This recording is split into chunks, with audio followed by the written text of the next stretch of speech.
Love on the Bon Dieu. Upon the pleasant veranda of Père Antoine's cottage that adjoined the church, a young girl had been seated awaiting his return. It was the eve of Easter Sunday, and since early afternoon the priest had been engaged in hearing the confessions of those who wished to make their Easters the following day. The girl did not seem impatient at his delay. On the contrary, it was very restful for her to lie back in the big chair she had found there and peep through the thick curtains of vines at the people occasionally passing along the village street. She was slender, with a frailness that indicated lack of wholesome and plentiful nourishment. A pathetic, uneasy look was in her gray eyes, and even faintly stamped her features, which were fine and delicate. In lieu of a big hat, a barrage veil covered her light brown and abundant hair. She wore a coarse white josie and a blue calico skirt that only half concealed her tattered shoes. As she sat there, she held carefully in her lap a parcel of eggs securely fastened in a red bandana handkerchief. Twice already a handsome, stalwart young man in quest of the priest had entered the yard and penetrated to where she sat. At first they had exchanged the uncompromising howdy of strangers and nothing more. The second time, finding the priest still absent, he hesitated to go at once. Instead, he stood upon the step and, narrowing his brown eyes, gazed beyond the river off toward the west, where a murky streak of mist was spreading across the sun. "It look like mo' rain," he remarked slowly and carelessly. "We done had about enough," she replied in much the same tone. "It's no chance to thin out the cotton," he went on. "And the Bon Dieu," she resumed, "it's only today you can cross him on foot." "You live yonder on the Bon Dieu, donc?" he asked, looking at her for the first time since he had spoken. "Yes, by near Hebert, monsieur." Instinctive courtesy held him from questioning her further, but he seated himself on the step, evidently determined to wait there for the priest. He said no more, but sat scanning critically the steps, the porch, and pillar beside him, from which he occasionally tore away little pieces of detached wood where it was beginning to rot at its base. A click on the side gate that communicated with the churchyard soon announced Père Antoine's return. He came hurriedly across the garden patch between the tall, lusty rose bushes that lined either side of it, which were now fragrant with blossoms. His long, flapping cassock added something of height to his undersized, middle-aged figure, as did the skull-cap, which rested securely back on his head. He saw only the young man at first, who rose at his approach. "Well, Azenor," he called cheerily in French, extending his hand, "how is this? I expected you all week." "Yes, monsieur, but I knew well what you wanted with me, and I was finishing the doors for Gros Lyon's new house," saying which he drew back and indicated by a motion and look that someone was present who had prior claim upon Père Antoine's attention. "Ah, Lélie!" the priest exclaimed, when he had mounted to the porch and saw her there behind the vines. "Have you been waiting here since you confessed? Surely an hour ago." "Yes, monsieur." "You should rather have made some visits in the village, child." "I am not acquainted with anyone in the village," she returned. The priest, as he spoke, had drawn a chair and seated himself beside her, with his hands comfortably clasping his knees. He wanted to know how things were out on the bayou. "And how is the grandmother?" he asked. "As cross and crabbed as ever? And with that," he added reflectively, "good for 10 years yet. I said only yesterday to Boutron, you know Boutron, he works at Les Blos Bon Dieu place, that Madame Zidore, how is it with her, Boutron? I believe God has forgotten her here on earth." "It isn't that, your reverence," said Boutron, but it's neither God nor the devil that wants her." And Père Antoine laughed with a jovial frankness that shook all sting of ill nature from his very pointed remarks. Lélie did not reply when he spoke of her grandmother. She only pressed her lips firmly together and picked nervously at the red bandana. "I have come to ask, Monsieur Antoine," she began, lower than she needed to speak, for Azanor had withdrawn at once to the far end of the porch, "to ask if you will give me a little scrap of paper, a piece of writing for Monsieur Chartrand at the store over there. I want new shoes and stockings for Easter, and I have brought eggs to trade for them. He says he is willing, yes, if he was sure I would bring more every week till the shoes were paid for." With good-natured indifference, Père Antoine wrote the order that the girl had desired.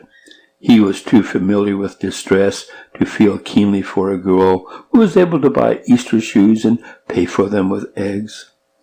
She immediately went away then, after shaking hands with the priest, and sending a quick glance of her pathetic eyes toward Azanor, who had turned when he heard her rise, and nodded when he caught the look. Through the vines he watched her cross the village street. "How is it that you do not know Lélie, Azanor? Surely you must have seen her pass your house often. It lies on her way to the Bon Dieu." "No, I don't know her. I have never seen her," the young man replied as he seated himself after the priest and kept his eyes absently fixed on the store across the road where he had seen her enter. "She is the granddaughter of that Madame Isidore." "What? Mama Isidore, whom they drove off that island last winter?" Yes. Well, you know, they say the old woman stole wood and things. I don't know how true it is, and destroyed people's property out of pure malice. And now she lives on the Bon Dieu? Yes, on Les Bleau's place, in a perfect wreck of a cabin. You see, she gets it for nothing.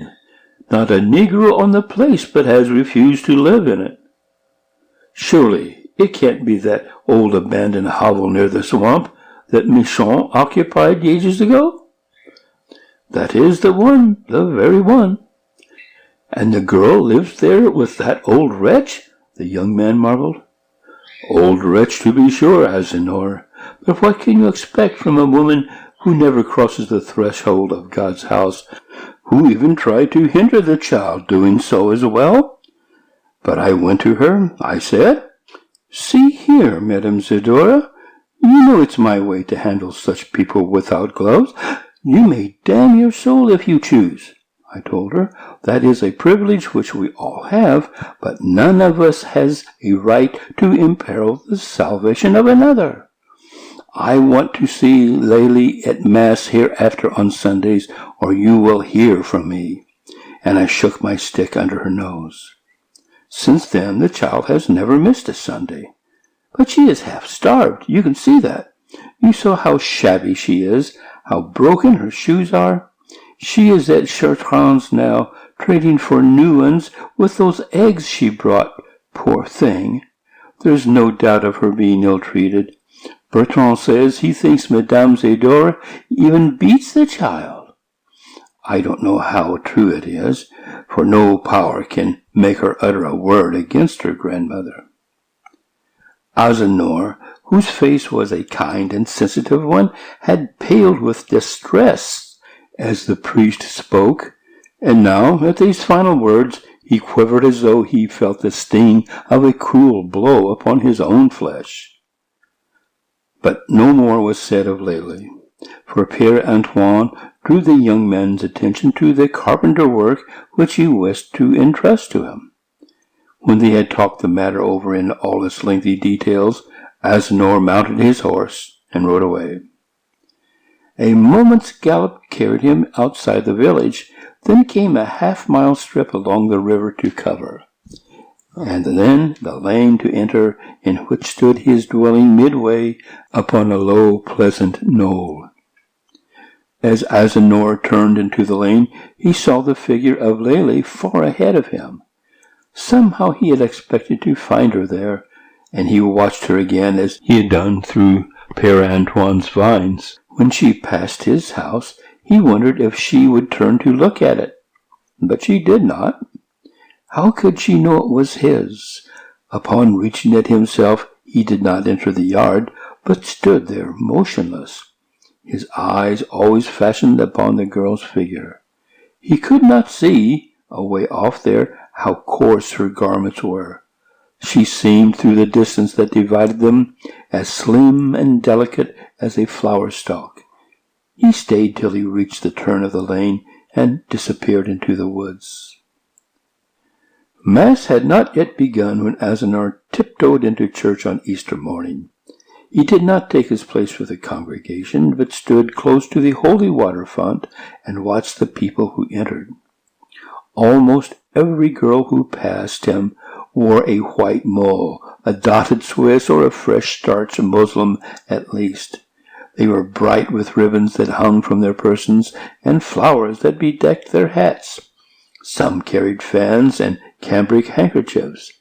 Most of them wore gloves and were odorant of poudre de riz and nice toilet waters, while all carried gay little baskets filled with Easter eggs. But there was one who came empty-handed, save for the worn prayer book which she bore. It was Lélie, the veil upon her head, and wearing the blue print and cotton bodice which she had worn the day before. He dipped his hand to the holy water when she came, and held it out to her, though he had not thought of doing this for the others. She touched his fingers with the tips of her own, making a slight inclination as she did so, and after a deep genuflection before the blessed sacrament, passed on to the side. He was not sure if she had known him. He knew she had not looked into his eyes, for he would have felt it. He was angered against the other young women who passed him because of their flowers and ribbons when she wore none. He himself did not care, but he feared she might, and watched her narrowly to see if she did. But it was plain that Lélie did not care. Her face, as she seated herself, settled into the same restful lines it had worn yesterday, when she sat in Père Antoine's big chair. It seemed good to her to be there. Sometimes she looked up at the little colored panes through which the Easter sun was streaming, then at the flaming candles like stars, or at the embowered figures of Joseph and Mary flanking the central tabernacle which shrouded the risen Christ. Yet she liked just as well to watch the young girls in their spring freshness, or to sensuously inhale the mingled odor of flowers and incense that filled the temple. Lélie was among the last to quit the church. When she walked down the clean pathway that led from it to the road, she looked with pleased curiosity towards the groups of men and maidens who were gaily matching their Easter eggs under the shade of the china berry trees. Azenor was among them, and when he saw her coming solitary down the path, he approached her and with a smile extended his hat, whose crown was quite lined with the pretty colored eggs. "You must have forgot to bring eggs," he said. "Take some of mine." "No, merci," she replied, flushing and drawing back. But he urged them anew upon her. Much pleased, then, she bent her pretty head over the hat, and was evidently puzzled to make a selection among so many that were beautiful. He picked one out for her, a pink one, dotted with white clover leaves. "Here," he said, handing it to her. "I think this is the purty, and it looks strong, too. I'm sure it will break all of the rest." And he playfully held out another, half hidden in his fist, for her to try its strength upon. But she refused to. She would not risk the ruin of her pretty egg. Then she walked away without once having noticed that the girls whom Azenor had left were looking curiously at her. When he rejoined them, he was hardly prepared for the greeting. It startled him. "How come you to talk to that girl? She's real canaille, her," was what one of them said to him. "Who say so?" Who says she's can kneel? If it's a man, I'll smash his head, he exclaimed, livid. They all laughed merrily at this. And if it's a lady, Azenor, what you going to do about it? Asked another quizzingly. 'Tain't no lady. No lady would say that about a poor girl what she don't even know. He turned away, and emptying all his eggs into the hat of a little urchin who stood near, walked out of the churchyard. He did not stop to exchange another word with anyone, neither with the men who stood all on the march before the stores, nor the women who were mounting upon horses and into vehicles or walking in groups to their homes. He took a short-cut across the cotton field that extended back of the town, and walking rapidly soon reached his home. It was a pleasant house of a few rooms and many windows, with fresh air blowing through from every side. His workshop was beside it. A broad strip of greensward, studded here and there with trees, sloped down to the road. Agenor entered the kitchen, where an amiable old black woman was chopping onion and sage at a table. "Tranquilline," he said abruptly, "they's a young girl going to pass here after a while. She's got a blue dress with a white josie on it and a veil on her head. When you see her, I want you to go to the road and make her rest there on the bench and ask her if she don't want a cup of coffee. I saw her go to the communion meet, and so she didn't eat any breakfast. Everybody else from the town that went to communion got invited somewhere or another. It's enough to make a person sick to see such meanness." "And you want me to go tear down to the gate list so and ask her pine blank if she wants some coffee?" asked the bewildered Tranquilline. "I don't care if you ask her point blank or not, but you do like I say." Tranquilline was leaning over the gate when Lely came by. "Howdy," offered the woman. "Howdy," the girl returned. "Did you see a yellow calf with black spots on t'arm coming down the lane, missy?" "No, not yellow, and not with black spot. May I seen one little white calf tied by the rope yonder round the bend." "That warn't it. This here one was yellow. I hope he done flung hisself down the bank and broke his neck. Sarve him right. But where you come from, child? You look plumb woe out. Sit down there on that bench and let me fetch you a cup of coffee." Azenor had already in his eagerness arranged a tray upon which was a smoking cup of café au lait. He had buttered and jellied generous slices of bread and was searching wildly for something when Tranquilline re-entered. "What become of that half a chicken pie, Tranquilline, that was here in the garde manger today?" "What chicken pie? What garde manger?" blustered the woman. "Like we got more'n one garde manger in the house, Tranquilline? You just like old Mama Azenor used to be, you is. You spec chicken pot pie gwine last eternal. When something done spilt, I flings it away. That's me. That's Tranquilline." So Agenor resigned himself, what could he do, and sent the tray incomplete as he fancied it out to Lely. He trembled at the thought of what he did, he whose nerves were usually as steady as some piece of steel mechanism. Would it anger her if she suspected? Would it please her if she knew? Would she say this or that to Tranquilline, and would Tranquilline tell him truly what she said and how she looked? As it was Sunday, Agenor did not work that afternoon. Instead, he took a book out under the trees, as he often did, and sat reading it from the first sound of the vesper bell that came faintly across the fields till the Angelus. All that time he turned many a page, yet in the end did not know what he had read. With his pencil he had traced Lely upon every margin, and was saying it softly to himself. Another Sunday Agenor saw Lely at Mass, and again. Once he walked with her and showed her the short-cut across the cotton field. She was very glad that day, and told him she was going to work. Her grandmother said she might. So she was going to hoe up in the fields with Monsieur Leblanc's hands. He entreated her not to, and when she asked his reason, he could not tell her, but turned and tore shyly and savagely at the alder blossoms that grew along the fence. Then they stopped where she was going to cross the fence from the field to the lane. He wanted to tell her that was his house, which they could see not far away, but he did not dare to, since he had fed her on the morning she was hungry. "And you say your grandma's going to let you work? She keeps you from working, don't?" He wanted to question her about her grandmother, and could think of no other way to begin. "Poor old grandmère," she answered. "I don't believe she knows most of the time what she's doing. Sometimes she say I ain't no better than one nigger, and she force me to work.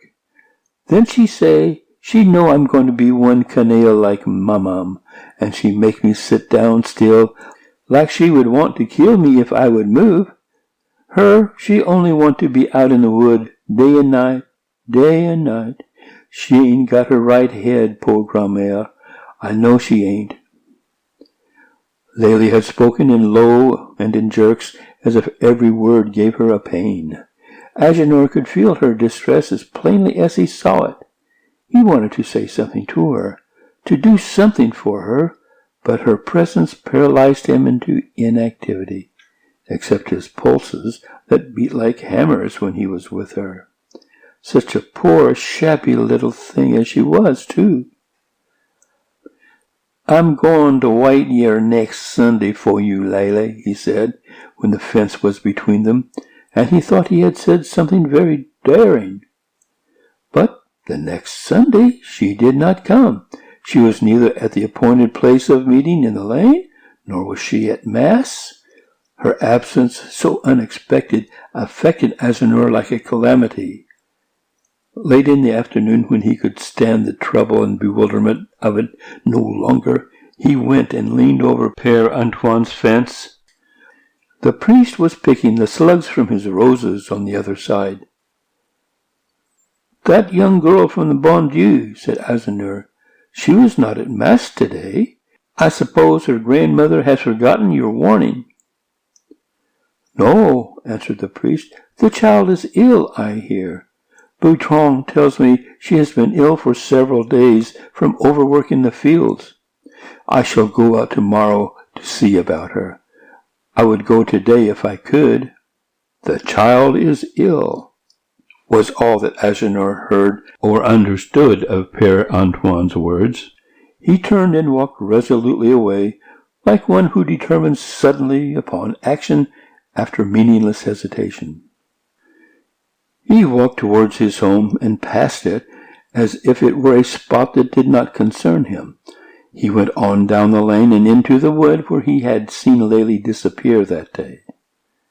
Here all was shadow, for the sun had dipped too low in the west to send a single ray through the dense foliage of the forest. Now that he had found himself on the way to Lélie's home, he strove to understand why he had not gone there before. He often visited other girls in the village and neighborhood. Why not have gone to her as well? The answer lay too deep in his heart for him to be more than half conscious of it. Fear had kept him. Dread to see her desolate life face to face. He did not know how he could bear it. But now he was going to her at last. She was ill. He would stand upon that dismantled porch that he could just remember. Doubtless Ma'am Zidore would come out to know his will, and he would tell her that Père Antoine had sent to inquire how Mademoiselle Lélie was. No, why drag in Père Antoine? He would simply stand boldly and say, "Madame Zidore, I learned that Lélie is ill. I have come to know if it is true, and to see her if I may." When Agenor reached the cabin where Lélie dwelt, all signs of day had vanished. Dusk had fallen swiftly after the sunset. The moss that hung heavy from the great live oak branches was making fantastic silhouettes against the eastern sky that the big round moon was beginning to light. Off in the swamp beyond the bayou, hundreds of dismal voices or droning in a lullaby. Upon the hovel itself, a stillness like death rested. Oftener than once, Azenor tapped on the door, which was closed as well as it could be, without obtaining a reply. He finally approached one of the small, unglazed windows in which coarse mosquito netting had been fastened, and looked into the room. By the moonlight slanting in, he could see Lélie stretched upon a bed, but of Madame Zador there was no sign. "Lélie," he called softly, "Lélie." The girl slightly moved her head upon the pillow. Then he boldly opened the door and entered. Upon a wretched bed, over which was spread a cover of patched calico, Lélie lay, her frail body only half concealed by the single garment which was upon it. One hand was plunged beneath her pillow, the other, which was free, he touched. It was as hot as flame, so was her head. He knelt sobbing upon the floor beside her, and called her his love and his soul. He begged her to speak a word to him, to look at him. But she only muttered disjointedly that the cotton was all turning to ashes in the fields, and blades of corn were in flames. If he was choked with love and grief to see her so, he was moved by anger as well, rage against himself, against Père Antoine, against the people upon the plantation and in the village, who had so abandoned a helpless creature to misery and maybe death. Because she had been silent, had not lifted her voice in complaint, they believed she suffered no more than she could bear. But surely the people could not be utterly without heart. There must be one somewhere with the Spirit of Christ. Père Antoine would tell him of such a one, and he would carry Lélie to her, out of this atmosphere of death.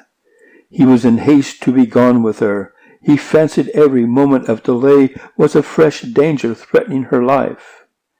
He folded the rude bed cover over Lélie's naked limbs and lifted her in his arms. She made no resistance. She seemed only loath to withdraw her hand from beneath the pillow.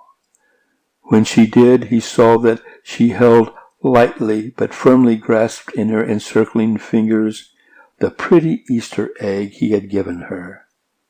He uttered a low cry of exultation as the full significance of this came over him. If she had hung for hours upon his neck, telling him that she loved him, he could not have known it more surely than by this sign. Azenor felt as if some mysterious bond had all at once drawn them heart to heart and made them one. No need now to go from door to door begging admittance for her. She was his. She belonged to him. He knew now where her place was, whose roof must shelter her, and whose arms protect her. So Azenor, with his loved one in his arms, walked through this forest, sure-footed as a panther.